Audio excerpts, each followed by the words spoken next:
Did ultrasound at 7 weeks, which happened to be Friday the 13th.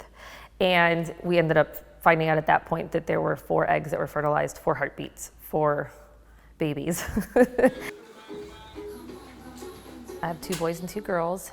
Aiden and Gabriel are the boys, Olivia and Juliana are the girls, and they were born December 11th, 2007. We ended up having pregnancy issues when we were trying to actually get pregnant, and so we went to the doctor and they diagnosed me with PCOS, which is polycystic ovarian syndrome. So we did a low dose of fertility treatment and ended up with quadruplets. The first probably 12 weeks were terrible morning sickness. I ended up in the hospital several times just from dehydration, from not being able to eat or drink anything. I started to show very early. I was 17 weeks and I looked like I was probably 25, 30 weeks. And then at 19 weeks, they ended up putting me on bed rest at that point at home before I ended up in the hospital on bed rest because of contractions starting early.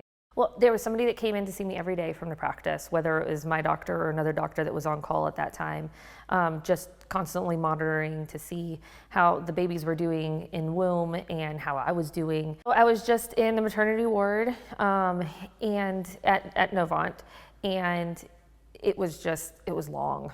Like, because there were, you're in a room all day. They don't want you really getting up very much to walk around. My husband would come to the hospital and he'd get me in a wheelchair and, walk me around the hospital so we could actually just get out for a little while. Just because being in a room for, day after day after day for a long time just really gets to you. It was a little sad just because, you're by yourself all day.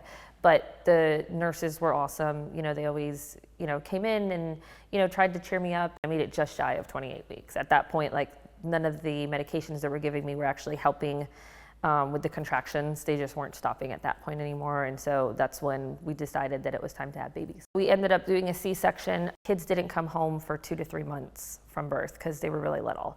My smallest was 1 pound, 4 ounces. My largest was 2 pounds. So they were really on the small end. Everybody was doing wonderfully while they were in the NICU.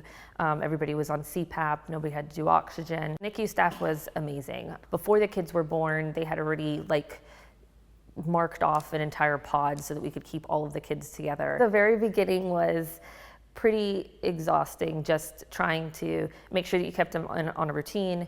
I actually made little charts so I could know how much each baby ate during each of their feedings. Even with waking up in the middle of the night, I could get through a feeding of all 4, changing all 4, and burping all 4 in 35 minutes.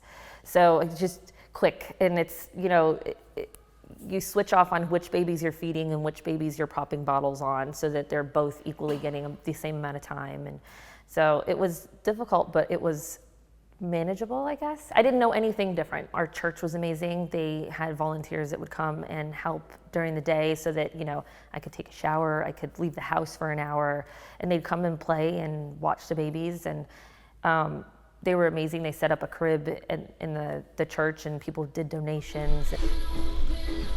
They love each other to death, and they always want to do things together. But then at the same time, they're like normal siblings, and if one's staring at the other one too long, or they touched them or something like that, they're going to have their normal arguments like children do. But they definitely are really close.